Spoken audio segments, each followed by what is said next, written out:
نحمده ونصلي ونسلم على رسوله الكريم اما بعد فاعوذ باللہ من الشیطان الرجیم بسم اللہ الرحمن الرحیم۔ حضرت عبداللہ بن عمر رضی اللہ تعالی عنہ سے روایت ہے کہ رسول اللہ صلی اللہ تعالی علیہ وآلہ وسلم نے فرمایا، اللہ تعالی نے زمین و آسمان کی تخلیق سے 50,000 برس پہلے تمام مخلوقات کی تقدیریں لکھ دی ہیں، اور فرمایا کہ اس کا عرش پانی پر تھا۔ یہ صحیح مسلم شریف کی حدیث پاک ہے۔ اس حدیث میں چند چیزیں غور طلب ہیں۔ اول یہ کہ اللہ تعالیٰ کے تقدیر لکھنے سے کیا مراد ہے؟ ظاہر ہے کہ اس کا مطلب یہ تو ہے ہی نہیں کہ جس طرح ہم انسان ہاتھ میں قلم لے کر کاغذ یا تختی پر کچھ لکھتے ہیں، ایسے ہی اللہ تعالیٰ نے لکھا ہوا۔ ایسا خیال کرنا اللہ تعالیٰ کی شان اقدس سے ناواقفی ہے۔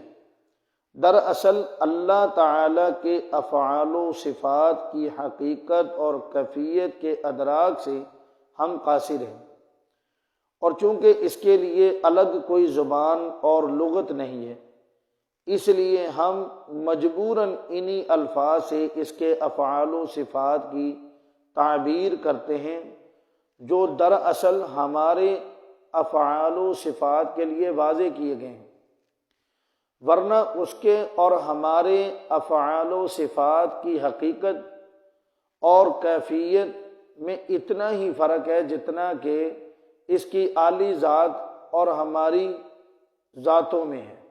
بہرحال اللہ تعالیٰ ہی جانتا ہے کہ اس حدیث میں جس کتابت تقدیر کا ذکر کیا گیا ہے، اس کی حقیقت اور نوعیت کیا ہے۔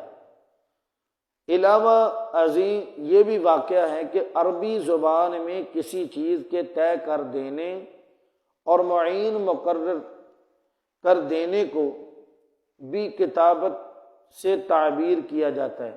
چنانچہ قرآن مجید میں اسی معنی کے اعتبار سے روزہ کی فریضت کو کتب علیکم الصیام سے اور قصاص کے حکم کو کتب علیکم القصاص سے تعبیر کیا گیا ہے۔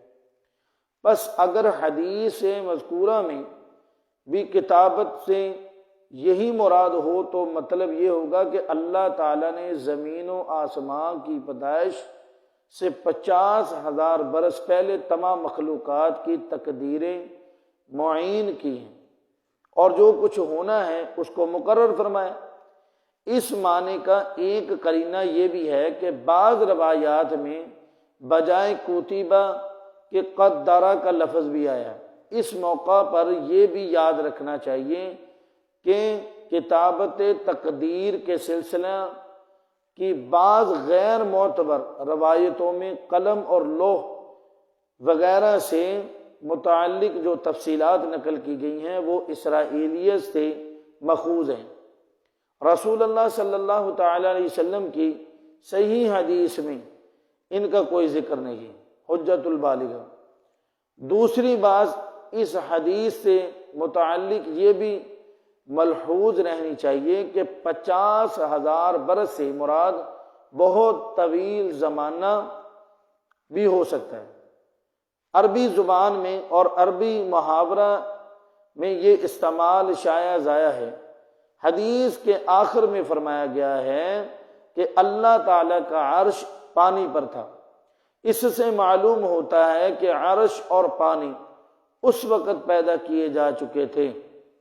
حضرت شاہ ولی اللہ محدث دہلوی رحمۃ اللہ علیہ نے تحریر فرمایا ہے کہ جس طرح ہماری قوت خیالیہ میں ہزاروں چیزوں کی صورتیں اور ان کے متعلق معلومات جمع رہتی ہیں، اسی طرح اللہ تعالیٰ نے عرش کی قوتوں میں سے کسی خاص قوت میں، جس کو ہماری قوت خیالیہ کے مشابہ سمجھنا چاہیے، تمام مخلوقات اور ان کے تمام احوال اور حرکات و سکنات کو غرض جو کچھ عالم وجود میں آنے والا ہے اس سب کو عرش کی اس قوت میں ثبت فرما دیا گیا۔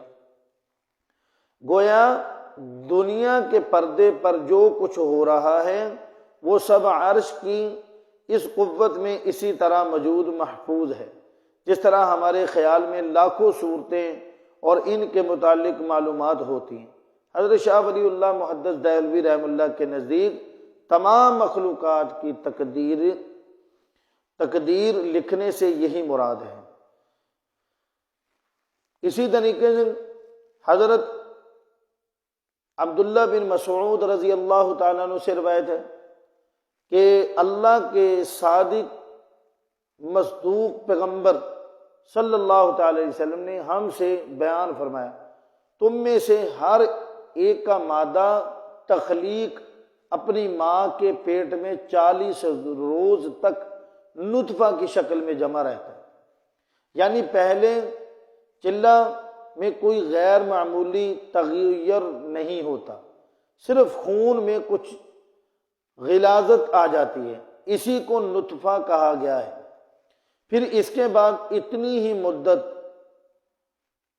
من جانب خون کی شکل میں رہتا ہے، پھر اتنی ہی دنوں وہ گوشت کا لوتھڑا رہتا ہے، اور اسی مدت میں اعضاء کی تشکیل اور ہڈیوں کی بناوٹ بھی شروع ہو جاتی ہے۔ پھر اللہ تعالیٰ مندرجہ ذیل 4 باتیں لے کر ایک فرشتہ کو بھیجتا ہے۔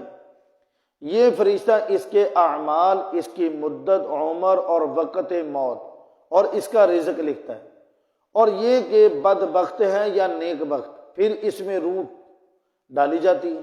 پس قسم اس ذات کی جس کے سوا کوئی عبادت و بندگی کے لائق نہیں، کبھی ایسا ہوتا ہے کہ تم میں سے کوئی شخص جنتیوں کے سے عمل کرتا رہتا ہے، یہاں تک کہ اس کے اور جنت کے درمیان صرف ایک ہاتھ کا فاصلہ رہ جاتا ہے۔ پھر نوشاتۂ تقدیر آگے آ جاتا ہے اور وہ خود دوزخیوں کے عمل کرنے لگتا ہے، اور انجام کا کار دوزخ میں چلا جاتا ہے۔ اور اسی طرح کبھی ایسا بھی ہوتا ہے کہ تم میں سے کوئی دوزخیوں کے سے عمل کرنے لگتا ہے، یہاں تک کہ اس کے اور دوزخ کے درمیان صرف ایک ہاتھ کا فاصلہ رہ جاتا ہے۔ پھر نوشاتۂ تقدیر آگے آ جاتا ہے اور وہ جنتیوں کے عمل کرنے لگتا ہے اور جنت میں پہنچ جاتا ہے۔ یہ صحیح بخاری اور مسلم شریف کی حدیث پاک ہے۔ اس حدیث میں 2 مضمون بیان فرمائے گئے۔ شروع میں جو تخلیق انسان کی ان چند مرحلوں کا ذکر ہے، جس نے انسان نفخہ روح تک رحم مادر میں گزرتا ہے، اور غالباً ان مرحلوں کا ذکر فرمایا جو اللہ تعالیٰ کا مقرر کیا ہوا فرشتہ نفخہ روح کے وقت پر پیدا ہونے والے انسان کے متعلق لکھتا ہے، جس میں اس کے اعمال، اس کی مدت حیات اور وقت موت اور روزی اور نیک بختی یا بد بختی کی تفصیل ہوتی ہے۔ حدیث کے سیاق سے معلوم ہوتا ہے کہ حضور صلی اللہ علیہ وسلم کا خاص منشا اسی نوشاتے کے متعلق یہ بیان فرمانا کہ یہ ایسا قطعی اور اٹل ہوتا ہے کہ ایک شخص جو اس نوشاتہ میں دوزخیوں میں لکھا ہوتا ہے، بسا اوقات وہ ایک مدت تک جنتیوں کی سی پاک بازانہ زندگی گزارتا ہے، یہاں تک کہ وہ جنت سے بہت ہی قریب ہو جاتا ہے، لیکن پھر ایک دم اس کے رویے میں تبدیلی ہوتی ہے اور وہ دوزخ میں لے جانے والے برے اعمال کرنے لگتا ہے، اور اسی حال میں مر کر بلا آخر دوزخ میں چلا جاتا ہے۔ اور اس کے برعکس ایسا بھی ہوتا ہے کہ ایک آدمی جو فرشتہ کے نوشاتہ میں اہل جنت میں لکھا ہوتا ہے، وہ ایک عرصہ تک دوزخیوں کی سی زندگی گزارتا ہے، رہتا ہے، اور دوزخ کے اتنا قریب ہو جاتا ہے کہ اس کے اور دوزخ کے درمیان گویا ایک ہاتھ سے زیادہ فاصلہ نہیں رہتا، لیکن پھر ایک دم وہ سنبھل جاتا ہے اور اہل جنت کے اعمال صالحہ کرنے لگتا ہے، اور اسی حال میں مر کر جنت میں چلا جاتا ہے۔ اس حدیث کا خاص سبق یہ ہے کہ کسی کو بد اعمالیوں میں مبتلا دیکھ کر اس کے قطعی دوزخی ہونے کا حکم نہ لگانا چاہیے۔ کیا معلوم زندگی کے باقی حصے میں اس کا رخ اور رویہ کیا ہونا ہے۔ اور کیا ہونے والا ہے۔ اسی طرح اگر اللہ تعالیٰ کی طرف سے آج